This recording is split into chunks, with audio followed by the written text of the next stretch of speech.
भगवान कपिल द्वारा भक्ति योग की महिमा का वर्णन।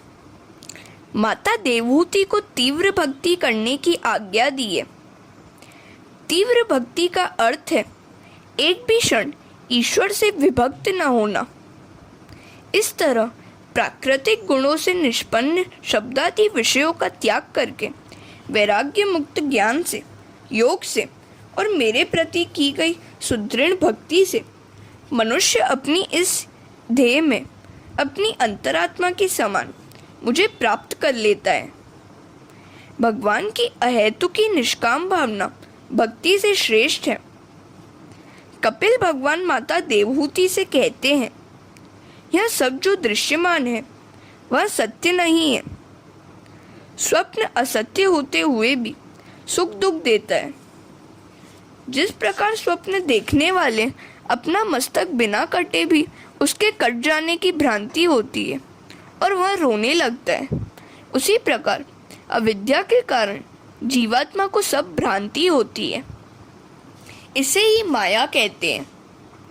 वस्तु न होने पर भी वह स्वप्न में दिखाई देती है। उसी तरह तात्विक दृष्टि से कुछ भी न होते हुए भी जागृतावस्था में माया और अज्ञान के कारण सब कुछ का आभास होता है।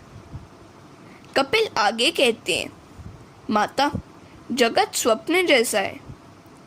यह सिद्धांत भागवत में बार बार इसलिए कहा गया है जिससे जगत के पदार्थ के लिए मोह न जागे, संसार के विषयों के प्रति पूर्णतः वैराग्य हो। इसीलिए यह कहा गया है, सांसारिक सुख के उपभोग की लालच जब तक बनी रहे तब तक मानो कि तुम सोए हुए हो। जागे हुए को ही कन्हैया मिलता है। सुख भोगने की इच्छा बड़ी दुखद है। भागवत ध्यान में जगत विस्मृत हो जाए तभी ब्रह्म संबंध जुड़ जाता है। ध्यान में प्रथम शरीर को स्थिर करो, फिर आँखों को स्थिर करो और अंत में मन को स्थिर करो। जब तक शरीर और आँखें स्थिर नहीं हो पाती तब तक मन स्थिर नहीं हो पाता। आँखों में श्री कृष्ण के स्थिर होने पर मन शुद्ध होता है। भागवत गोवर्धन नाथ का स्वरूप है। श्री कृष्ण के स्वरूप में ध्यान रखकर कथा सुनो। आंखें श्री कृष्ण में और प्राण कानों में स्थिर कर कथा सुनो।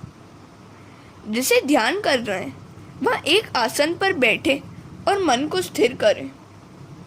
ध्यान करते समय संसार को मन से निकाल बाहर करो। ध्यान करने से मन स्थिर होता है। बिना ध्यान के दर्शन परिपूर्ण नहीं होता। भोग भूमि में रहकर भगवान का ध्यान करना टेढ़ा काम है। संसार में रहकर ज्ञान भक्ति में निष्ठा रखना सरल नहीं है। भूमि का मन पर प्रभाव पड़ता ही है।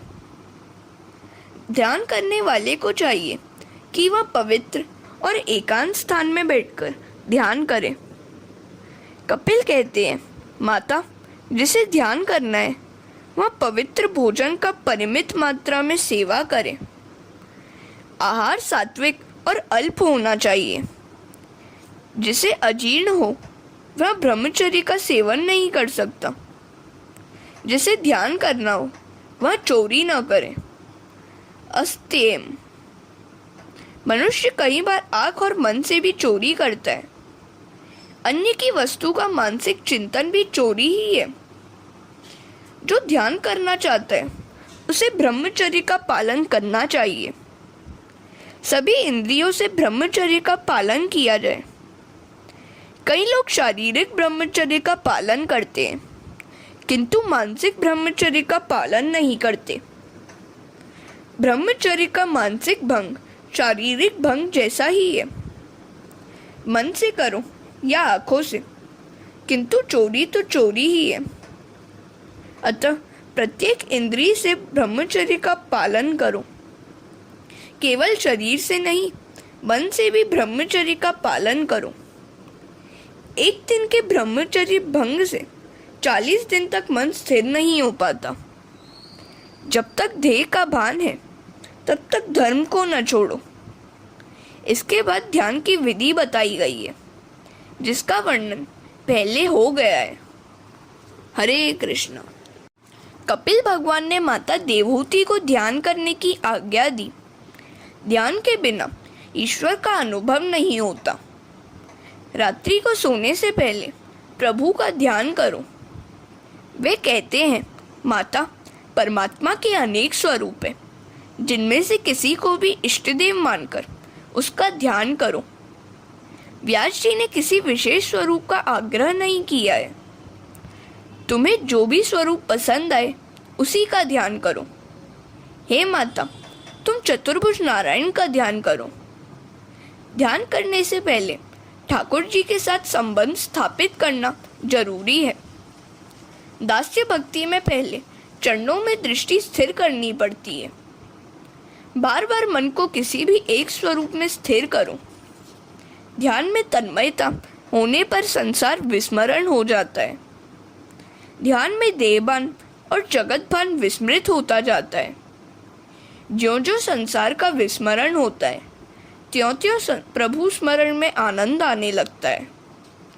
शक्कर की एक गुड़िया सागर की गहराई नापने अंदर गई, सो गई। परमात्मा समुद्र के समान व्यापक है, विशाल है। ज्ञानी पुरुष परमात्मा स्वरूप के साथ ऐसे घुल मिल जाते हैं कि फिर वे यह कह नहीं सकते कि ये जानते हैं या नहीं जानते।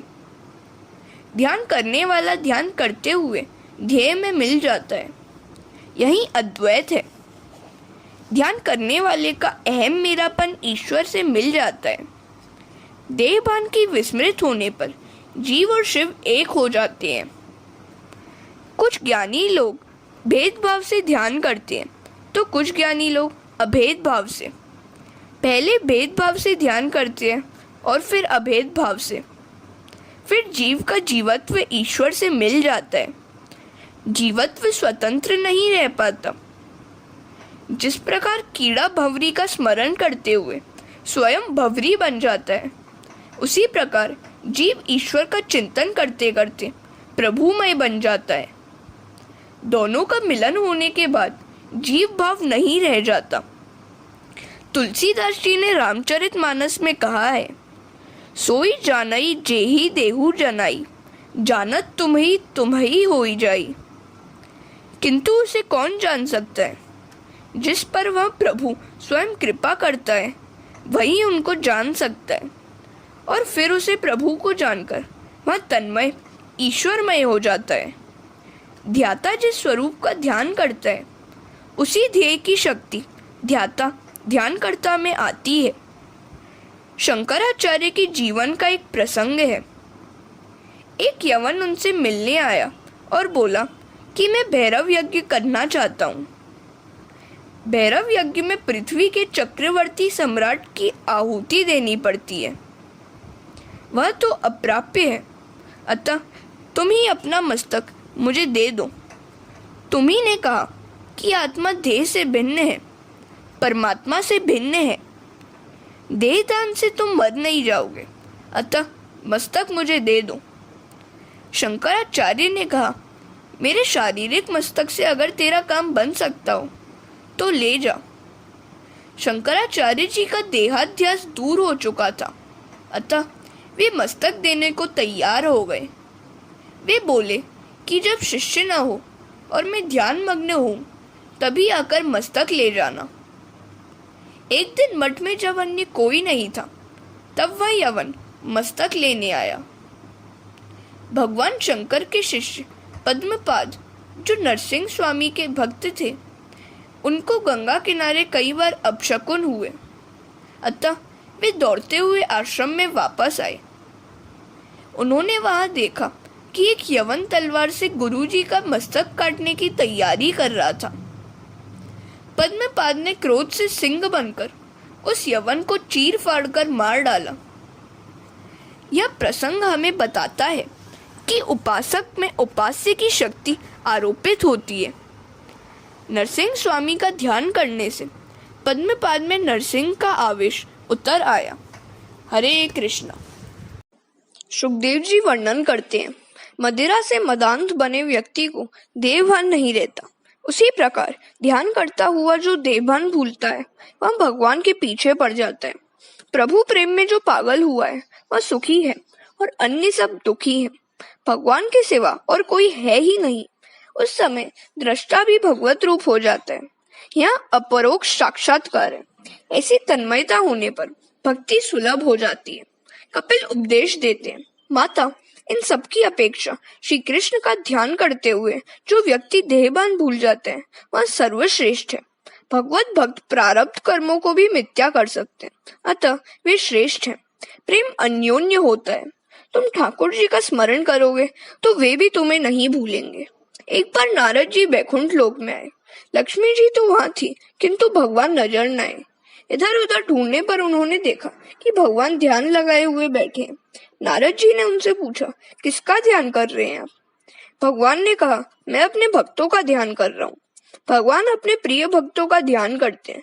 नारद जी ने पूछा कि वैष्णव क्या आपसे भी श्रेष्ठ है जो आप उनका ध्यान कर रहे हैं? भगवान ने कहा, हाँ, वे मुझसे भी श्रेष्ठ हैं।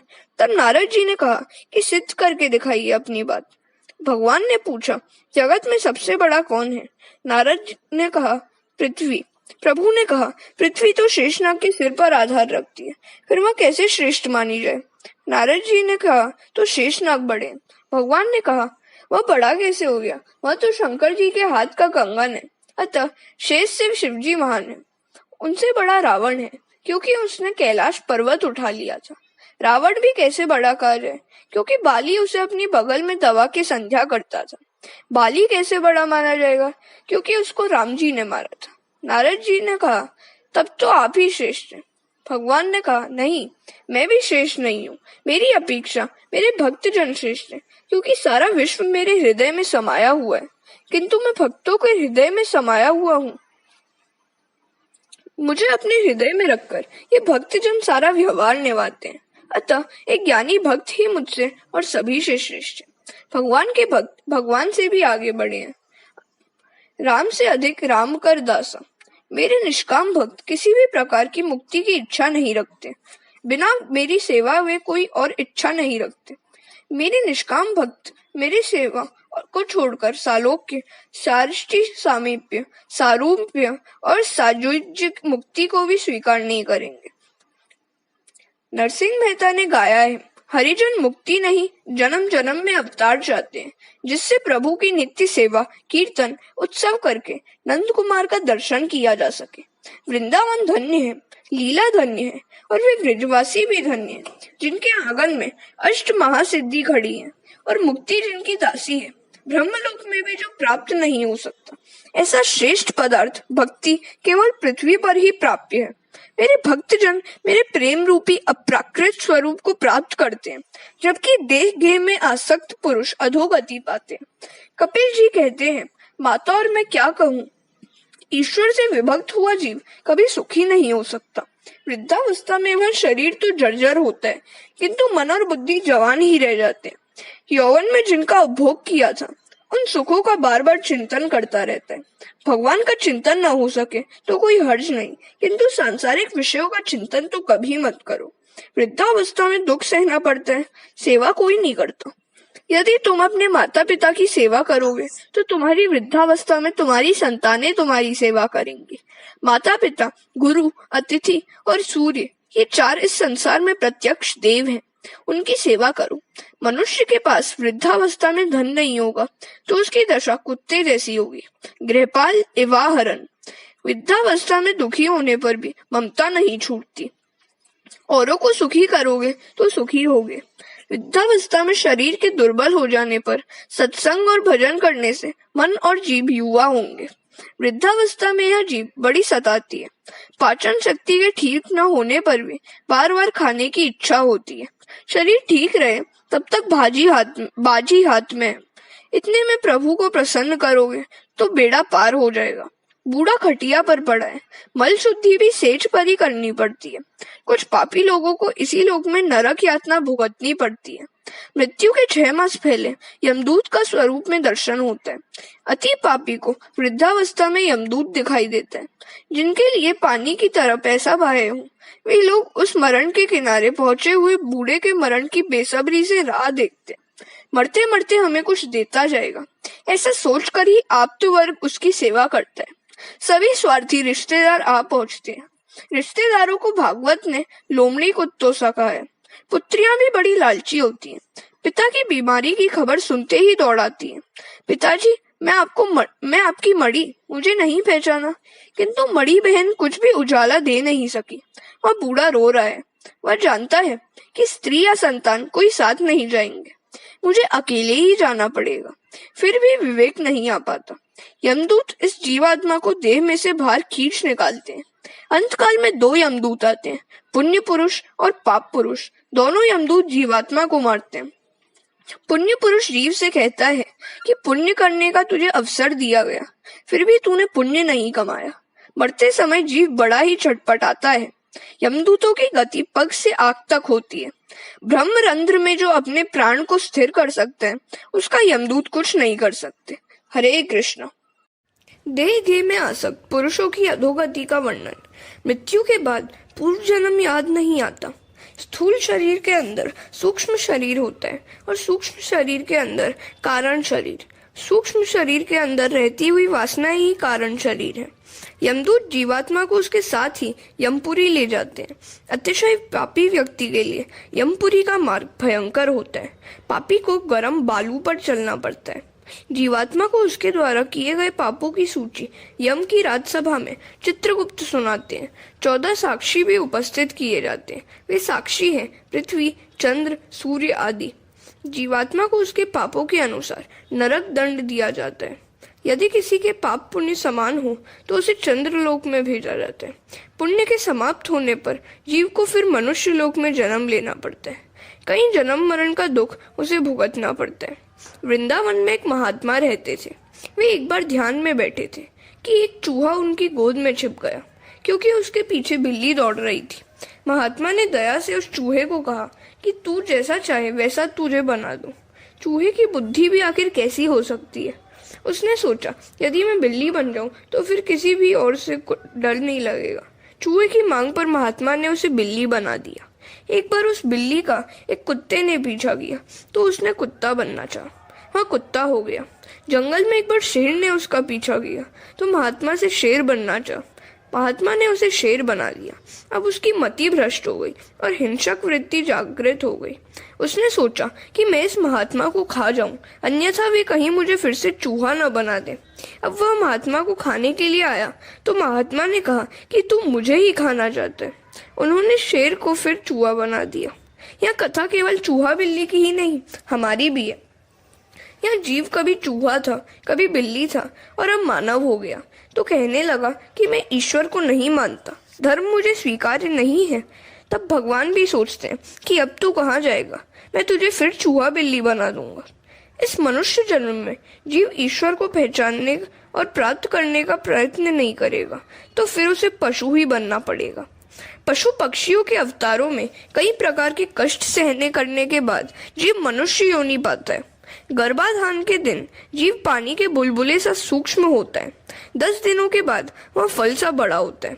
1 मास के बाद गर्भ सिर वाला हो जाता है। 2 मास के बाद हाथ पाँव, 3 महीनों के बाद बाल नाखून, 4 महीनों के बाद 7 धातु, 5 महीनों में भूख प्यास का ज्ञान, 6 महीने में माता के पेट में भ्रमण, ऐसा क्रम है। अनेक जंतु उत्पन्न हो सके ऐसे विष्ठा मूत्र से भरे हुए भाग में जीव को रहना पड़ता है। जंतु के काटने से वह मूर्छित हो जाता है। माता के द्वारा खाई हुई मिर्ची, कटु, खट्टा, गर्म आदि आहार से भी उसके अंगों में वेदना होती है। इस तरह गर्भ में वह कई प्रकार के कष्ट झेलता है। पिंजड़े में बंद पक्षी की भांति वह कुछ भी करने में असमर्थ है। 7वें महीने में जीवात्मा को पूर्व जन्म का ज्ञान होता है। वह गर्भ में प्रभु की स्तुति करता है, नाथ मुझे बाहर निकालो। गर्भवास और नरकवास एक समान ही है। मुझे बाहर निकालोगे तो मैं आपकी सेवा करूंगा, भक्ति करूंगा। गर्भ में जीव ज्ञानी होता है। भगवान के आगे वह अनेक प्रतिज्ञाएं करता है। मुझे बाहर निकालिए, मैं बड़ा दुखी हूँ। प्रसव समय की पीड़ा के कारण वह पूर्व जन्म के ज्ञान को भूल जाता है। जीव अनादिकाल से बाल्यावस्था में, यौवन में और वृद्धावस्था में दुख झेलता है। जन्म मरण के दुख एक ही समान भयंकर है। उनका कभी अंत नहीं हो सकता। जन्म होते ही माया का स्पर्श हो जाता है। संसार में माया किसी को भी नहीं छोड़ती। जीव एक ही वस्तु से प्रेम करे तो ईश्वर खुश होते हैं। जीव बाल्यावस्था में माता से और फिर खिलौनों से प्रेम करता है। फिर कुछ बड़े होने पर पुस्तकों से प्रेम करने लगता है। पुस्तकों का मोह उतरते उतरते रुपयों पैसों से प्रेम करने लगता है। फिर पत्नी से प्रेम करता है। उससे वह कहता है कि मैं तेरे लिए हजारों रुपए खर्च कर सकता हूँ। वह पत्नी के इशारों पर नाचने लगता है। किंतु पत्नी प्रेम भी हमेशा नहीं रहता। 2-4 बच्चों के होने पर व्याकुल हो जाता है। संतानों के होने पर पत्नी का मुंह घटने लगता है। प्रभु की माया बड़ी ही विचित्र है। विवाहित भी पछताता है और अविवाहित भी। अनेक जन्मों में यह जीव इसी तरह भटकता आया है।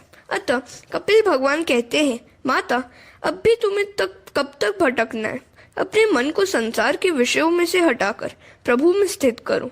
परमात्मा के चरणों का आश्रय ग्रहण करके जन्म मरण के चक्र से जो मुक्त हुआ है, उसी का जीवन सफल हुआ है, ऐसा मानो। देवहूति को तत्व ज्ञान एवं मोक्ष पद की प्राप्ति। माता को उपदेश देकर कपिल भगवान वहां से चलने लगे। माता जी से आज्ञा मांग ली जाने के लिए।